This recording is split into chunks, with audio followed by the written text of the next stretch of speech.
आपलं स्वागत. पाहूयात आजच्या ताज्या घडामोडी.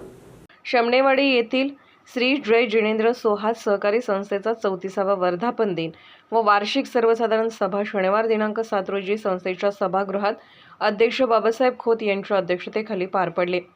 उपाध्यक्ष धनाप्पा गोळ व संचालक मंडळाचे सदस्य यांच्या उपस्थितीत झालेल्या या सभेप्रसंगी प्रमुख पाहुणे म्हणून दत्त साखर कारखान्याचे संचालक इंद्रजित पाटील, आप्पासाहेब पाटील, माजी जिल्हा पंचायत सदस्य सुदर्शन खोत हे उपस्थित होते.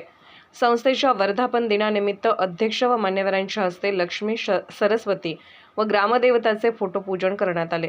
स्वागत व प्रास्ताविक आरबी खोत यांनी केले. संस्थेच्या ताळेबंद पत्रक तसेच नफा तोटा व अंदाजपत्रकाचे वाचन व्यवस्थापक कुमार गाडवे यांनी केले. या प्रसंगी दत्त साखर कारखान्याच्या संचालकपदी निवड झाल्याबद्दल इंद्रजित पाटील व आप्पासाहेब पाटील, सुदर्शन खोत यांच्यासह डॉक्टर निलेश चौगले, भरत खोत, विपुल चौगले, प्रद्युम्न कुमार खोत, सुरेश पाटील, दीपक तपकिरे, जयकुमार खोत, मुरचिट्टे यांचा संस्थेच्या वतीने सत्कार करण्यात आला.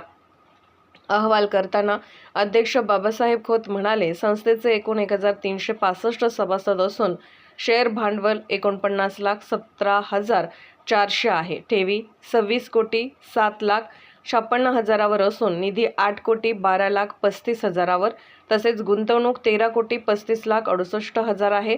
तर संस्थेच्या वतीने 16,53,82,000 कर्ज वितरित करण्यात आले आहे. अहवाल सालात संस्थेस 1,05,68,829 निव्वळ नफा झाला असून सभासदांना 15% प्रमाणे लाभांश वितरित करण्यात येणार आहे. तर संस्थेच्या वतीने सभासदांच्यासाठी विविध सुविधा उपलब्ध करून देण्यात आल्या आहेत. या प्रसंगी संस्थेचे उपाध्यक्ष धनाप्पा गोळ, संचालक उदयकुमार तपकिरे, तात्यासाहेब खोत, आप्पासाहेब गाडवे, चंद्रकांत मुन्नोळे, कुमार बोणे, पार्श्वनाथ नारे, दीपक खोत, आदित्य खोत, आप्पा नाईक, सतीश सोनवणे, शकुंतला खोत, देवकी शिरगुपे यांच्यासह संस्थेचे कर्मचारी तसेच शमनेवाडी, बेडकिहाळ, नीज येथील सभासद उपस्थित होते. सूत्रसंचालन वर्धमान शिरगण्णावार यांनी करून आभार मानले. राजकीय, सामाजिक, आर्थिक असा सर्व घडामोडींचा आढावा पाहायला विसरू नका SB न्यूज चॅनल आणि नक्कीच सबस्क्राईब करा.